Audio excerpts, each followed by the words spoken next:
여러분 반갑습니다. 사무엘하 말씀 묵상 시간입니다. 모든 역사의 주권이 우리 하나님 손에 달려 있습니다. 사람이 제 아무리 잔꾀를 낸다 할지라도 하나님의 뜻을 이길 수 없습니다. 하나님의 뜻은 결국 성취될 것이며 하나님께서 반드시 승리하실 것입니다. 그러므로 우리가 이 땅을 살아가면서 이 세상의 악한 꾀에 넘어가지 말고 하나님의 의로운 뜻, 이 하나님의 거룩한 뜻을 바로 알고 그 말씀 앞에 우리가 순종하며 또 하나님께 충성할 수 있기를 바랍니다. 여러분, 오늘 말씀은 사무엘하 16장에서 17장 말씀입니다. 간단히 16장과 17장을 요약하면 이렇습니다. 16장은 인간의 악한 꾀들이 나열되는 것입니다. 그리고 17장에서는 하나님께서 그의 지혜로 그 인간의 꾀들을 무력화시키는 것이 그 주요 핵심 내용입니다. 16장을 먼저 한번 살펴보겠습니다. 난무하는 꾀들의 유형이 무엇인지.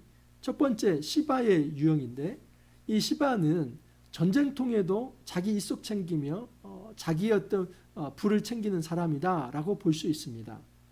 여러분, 이 시바는 원래 사울의 시종입니다. 그런데 사울의 마지막 남은 아들 무비보셋을 다윗이 챙길 때에 다윗이 그 무비보셋을 잘 섬기도록 그렇게 조력자로서 이 종으로서 세운 사람이 바로 시바입니다. 그러므로 시바의 주인은 바로 무비보셋입니다. 그런데 다윗이 이 피난 갈 때에 그 다윗 앞에 시바가 나아가서 한 얘기는 무엇이냐면, 제 주인이 지금 다윗왕 당신을 뒤쫓아가지 않는 이유는 지금 자기 아버지의 나라가 회복될 것을 바라기 때문입니다 하면서 거짓말로 모함을 합니다. 여러분, 이 무비보셋이라고 하는 사람이 다윗과 척을 세우고 다윗과 불편한 관계에 있었기 때문에 다윗을 따라가지 않은 것이 아닙니다. 무비보셋이 다윗을 따라가지 않은 것이 아니라 따라가지 못한 것입니다. 딱 한 가지 이유는 그가 다리를 절고 있었기 때문에, 다리를 저는 장애인이기 때문에 그는 지금 다윗을 제대로 쫓아갈 수 없었던 것입니다. 그래서 무비보셋은 다윗이 다시 예루살렘으로 황공할 때까지 제대로 먹지도 않고, 그리고 제대로 옷을 입지도 못하고, 그리고 아주 그 머리를 헝클면서 그렇게 슬픔을 표하면서 다윗을 기다렸던 충성스러운 사람입니다. 그런데 이 충성스러운 자기 주인 무비보셋을 시바가 모함을 한 것입니다. 지금 이 무비보셋이 다윗 당신을 이제 대적하고 자기 아버지 사울의 왕권이 회복되기를 바라면서 당신을 따라 나서지 않은 것입니다. 그냥 다윗이 제대로 알아보지도 못하고 이 시바의 말만을 믿고 이 시바에게 그러면 이 무비보셋의 모든 전 재산 네 걸로 해라 이렇게 합니다. 물론 다시 돌아왔을 때 시바가 그 재산을 다 차지할 수는 없습니다. 이제 무비보셋의 이야기를 다 듣고 재산을 반분을 다윗이 하기 때문입니다. 이런 과정에서 다윗이 다 아주 침착하게 또 지혜롭게 처신한 것은 아닙니다. 분명한 것은 무엇이냐면 이 인간의 장꾀가 간악하다 하는 것입니다. 이렇게 아주 위험하고 또 굉장히 혼란스럽고 그 어려운 이 전쟁통에 그 역사의식을 가지고 뭔가 좀 잘 역사가 돌아가기를 바라면서 그렇게 선하게 헌신하는 존재가 아니라 그 속에서도 그 재산을 탐하며 입속을 챙기려고 하는 지극히 자기중심적이고 이기적인 그런 간교한 사람이 있을 수 있다 하는 것입니다. 두 번째 부류는 어떤 사람이냐면 심의입니다. 이 심의는 앞뒤 안 가리고 막말을 하는 사람입니다. 요즘 날도 여러분 메가폰 잡고 정말 무고한 사람을 그렇게 막말로 욕하는 사람들 있지 않습니까? 심의가 바로 그런 존재입니다. 심의가 다윗을 모욕하고 조롱하는데, 당신은 피 흘린 사람이다. 그런데 어떤 피를 흘렸냐? 사울의 왕권을 탈취하기 위해서 그 무고한 피를 흘렸다. 그러면서 당신이 이렇게 지금 도망가는 것은 그 무고한 피에 대해서 하나님이 심판을 한 것이다.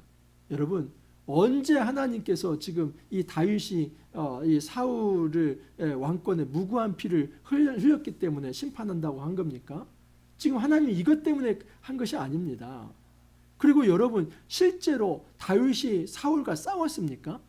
싸우지 않았습니다. 근데 이 시므이가 그런 얘기를 하는 것입니다. 아주 잘못된 정보를 가지고 그냥 말도 안 되는 얘기를 가지고 그 잘못된 정보를 조합해서 한 사람을 죽이는 모독과 모욕과 조롱의 말을 내뱉습니다. 생각 자체가 없는 사람입니다. 시므이라는 사람이. 그런데 다윗은 그래도 이 시므이라고 하는 사람을 죽이지 않습니다. 덕장이죠. 나중에 이제 솔로몬에 의해서 이 시므이가 처형을 받게 됩니다. 자, 세 번째 부류, 가장 위험한 사람인데 머리 좋고 악한 사람, 이게 아이도벨입니다. 여러분, 머리 좋고 선하면 정말 이 세상에 선한 영향력을 끼칠 수 있지만 머리 좋고 악하면 대단히 위험한 사람이며 이 사람에게 어떤 칼이 들려지면 그 칼로 많은 사람들을 죽게 할 수 있습니다. 이 아이도벨이 어떤 사람이냐? 원래는 다윗의 모사입니다. 다윗의 책략가이죠. 그런데 하루아침에 그가 변심을 해서 이 압살롬 편에 서는 것입니다. 그래서 압살롬 편에 서서 첫 번째 낸 이 계책이 무엇이냐면 예루살렘에 남아있는 다윗의 후궁을 압살롬이 범하라는 것입니다. 다윗이 왜 예루살렘에 자기의 후궁 10명을 남겨놓았습니까? 그것은 최소한 내 아들이 그래도 자기 어머니들인데 그들을 범하지는 못할 것이다. 그 압살롬이 최소한 넘지 못할 선이 있을 것이고 그것으로 인해서 다윗의 왕권이 존재한다는 것을 이제 이스라엘 백성에게 알리려고 한 것입니다. 물론 이것이 굉장히 다윗의 순진한 생각이고 위험한 생각이죠. 그런데 아이도벨은 다윗의 머리 위에 앉아서 그 다윗이 어떤 생각을 하는 것을 간파하면서 압살롬에게 선을 넘으라고 하는 겁니다. 만약에 이 선을 못 넘으면 당신은 이스라엘의 왕이 될 수 없다는 것입니다. 그래서 그냥 이 다윗의 이 아내들을 유린해 버려라. 그러면 당신이 다윗과 완전히 원수척졌다는 것을 이스라엘 사람들이 다 알 것이고 그리고 당신이 다윗보다도 더 권위 있고 힘이 있고 능력이 있는 아주 힘 있는 존재라는 것을 이스라엘 사람들이 알 거라는 겁니다. 이게 여러분 통하는 얘기입니다. 그 사회에 굉장히 세속적 이 어떤 힘의 문화가 있는 그 사회에서 이것이 지금 통하는 것입니다. 자, 두 번째 계책은 무엇이냐면 이 아이도벨이 굉장히 간악한 사람입니다.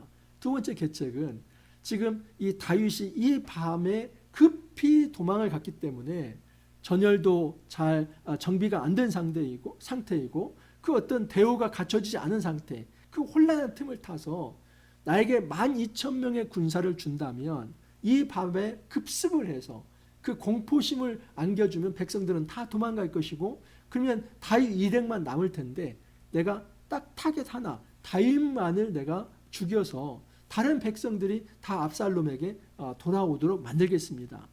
여러분, 이것은 굉장히 놀라운 계책입니다. 정말 이 아이도벨은 무서울 정도로 머리 좋지만 얄미울 정도로 머리가 좋은 사람입니다. 근데 그렇게 좋은 머리를 가지고 악한 일에 그것을 사용을 하고 있습니다. 여러분, 이처럼 이제 이 혼란한 시대에 세 가지 부류의 사람이 존재합니다. 아주 어떤 상황에서도 자기 이속만 챙기는 사람, 그리고 정말 생각 없이 앞뒤 안 가리고 막말을 하는 사람, 그리고 생각도 있고 머리도 좋은데 나쁜 일에 그 생각을 쓰는 사람, 이런 사람들 속에서 우리 하나님께서 이 모든 악한 계략들을 무력화시킵니다. 여러분, 하나님이 쓰시는 사람 한 사람이 있는데 그게 누구냐면 후세입니다. 후세는 다윗의 친구이지요. 그래서 압살롬이 처음에는 경계를 합니다. 야, 네가 다윗의 친구인데 왜 다윗을 안 따라가고 나한테 왔어? 좀 이상한데? 근데 후세가 이런 얘기를 하죠. 제가 이제 이 전세를 보니까 다윗이 아니라 당신이 더 이제 하나님께서 쓰시는 사람인 것 같습니다. 그래서 그 전세 파악을 하고 줄 바꿨습니다. 그런 얘기를 합니다. 이 압살롬이 굉장히 탐욕스럽고 또 교만한 사람이기 때문에 그 거짓 충성을 받아들인 것입니다. 자, 그러면서 이 후세에게도 너도 나에게 한번 계책을 베풀라, 그렇게 얘기를 할 때 후세가 이제 다윗의 그 공격수 역할을 합니다. 이 다윗의 뜻을 따라서 이 압살롬을 공격하는 그 공격수 역할을 합니다. 자, 압살롬은 모르죠. 그런데 이 후세가 이런 얘기를 합니다. 아이도벨이 참 책략가이고 이제까지 다 좋은 의견을 냈는데 이번만큼은 아이도벨의 이 책략은 옳지 않습니다.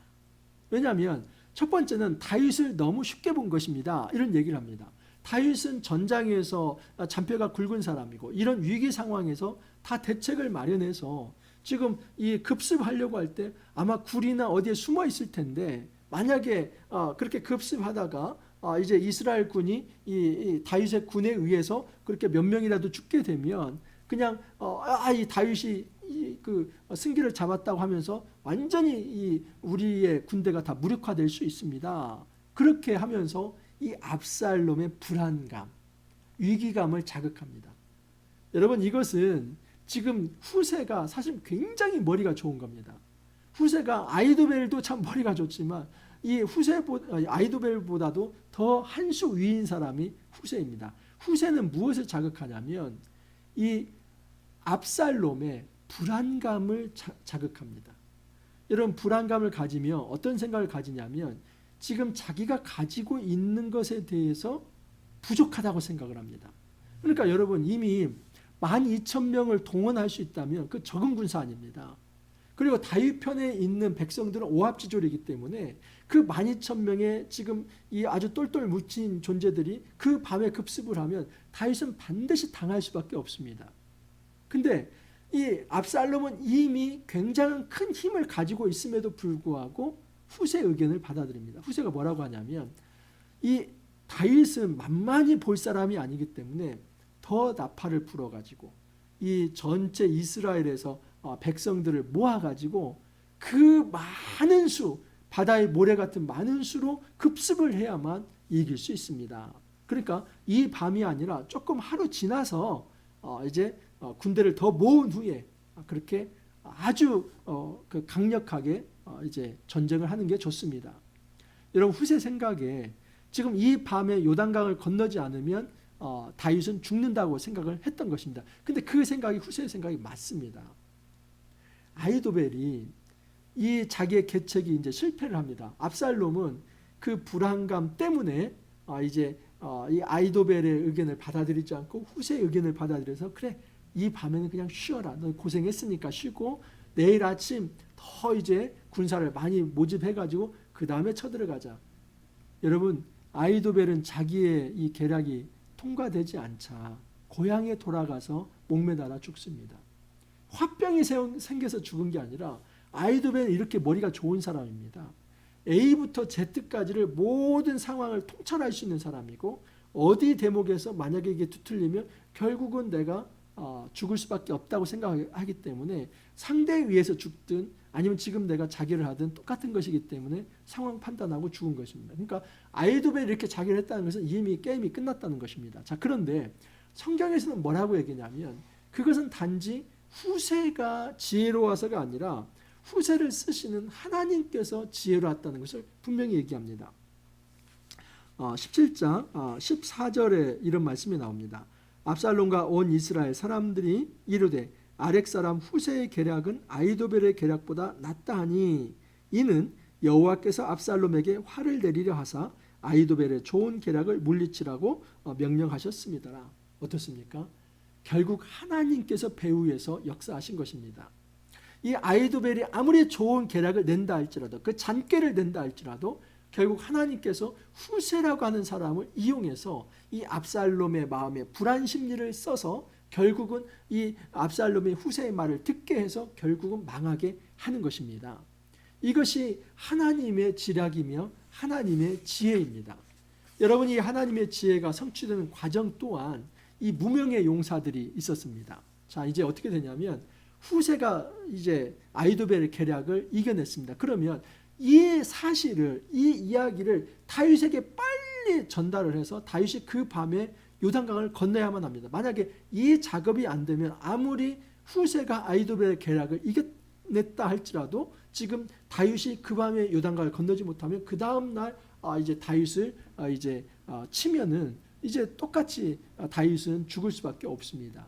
그래서 후세는 누구에게 얘기를 하냐면 사독과 아비아달에게 얘기합니다. 여러분 이 예루살렘에 같이 남아있던 자가 누구입니까? 사독과 아비아달이죠. 그리고 이 사독의 아들 아히마아스 그리고 아비아달의 아들 이 요나단이 성 밖에 있습니다. 그들은 이제 사람들 눈이 있기 때문에 못 들어갑니다. 그런데 이 후세가 사독과 아비아달에게 빨리 다윗에게 이 요단강을 이 밤에 건너가게 해주십시오. 이 정보를 전달해야만 합니다. 근데 사독과 아비아달이 지금 자기 아들에게 직접 갈 수는 없죠. 사람 보는 눈이 있으니까. 그래서 무명의 여종입니다. 이 여종이 아히마아스와 요나단에게 그 정보를 전달을 합니다. 이 여종은 무명의 여종입니다. 자, 그런데 그 아히마아스와 요나단을 어떤 한 청년이 목격을 하게 됩니다. 그 한 청년은 압살롬 편에 있던 사람입니다.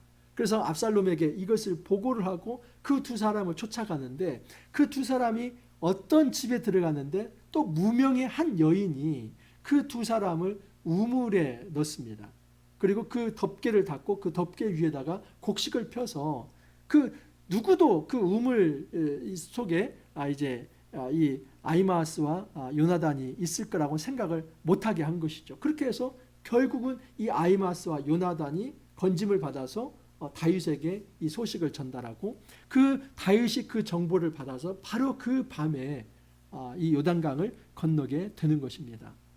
여러분, 우리 하나님께서 당신의 지혜를 펴실 때에 아주 강력한 후세의 이 지략가를 사용하시기도 하지만, 또한 그 정보를 전달할 수 있는 무명의 사람들을 하나님 쓰신다는 겁니다. 만약에 그 여종이 이 사독과 아비아달에게 받은 그 메시지를 아히마아스와 요나단에게 전달하지 않았다면, 그리고 아히마아스와 요나단을 어떤 무명의 여인이 또한 그 우물에 감추지 않았다면 다윗은 죽었을 것입니다. 여러분, 우리 하나님께서는 이 모든 무명의 사람까지도 써서 하나님 나라를 이끌어 가신다 하는 사실입니다. 우리가 한 가지 기억해야만 합니다. 이 험난한 세상에서 또 이 세상의 악한 계략이 승리하는 듯한 이런 세상에서 함부로 우리가 유혹에 빠져서는 안 됩니다. 이 악한 자들의 계략이 더 좋다 생각을 하고 거기에 마음이 빼앗겨서도 안 됩니다. 여러분, 우리는 오뚜기처럼 좀 중심을 좀 가지고 있어야만 합니다. 오뚜기 어떻습니까? 이렇게 쓰러져도 다시 중심이 있으니까 돌아오지 않습니까? 우리 하나님 말씀이 나의 배의 중심에 딱 들어 있어야만 합니다. 우리가 이 악한 꾀를 하나님의 말씀으로 잘 간파하고 그것을 극복하고 이겨낼 수 있어야만 합니다. 여러분, 세상이 악할수록 또 시대가 혼란할수록 자기 이속 챙기는 사람, 막말하는 사람, 그리고 정말 자기가 가지고 있는 그 어떤 지혜를 가지고 그 악한 일에 쓰는 사람들이 분명히 존재합니다. 근데 우리가 패배주의에 빠지지 않기를 바랍니다. 우리 하나님께서는 더 큰 지략과 지혜를 가시고 이 후세 같은 사람을 사용하고 또 무명의 이 용사들을 사용해서 결국 하나님 나라의 전투에서 승리하실 것이기 때문입니다. 우리가 이 하나님을 의지하면서 약한 꾀를 쫓지 아니하고 하나님 말씀에 순종하며 주님께 충성하는 거룩한 백성으로 살아갈 수 있기를 간절히 소망합니다. 이렇게 기도합니다. 주님, 감사합니다.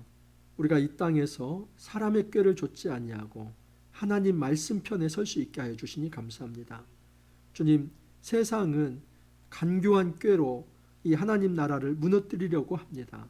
하나님, 우리가 말씀으로 그런 악한 꾀를 간파할 수 있는 영적 분별력을 갖게 하여 주시사 세상의 편에 서지 아니하고 우리 하나님 말씀에 서서 충성된 백성으로 살아갈 수 있도록 은혜를 더하여 주옵소서. 주님 감사하고 예수님 이름으로 기도하옵나이다. 아멘. 여러분, 복된 또 한 주가 시작되었습니다.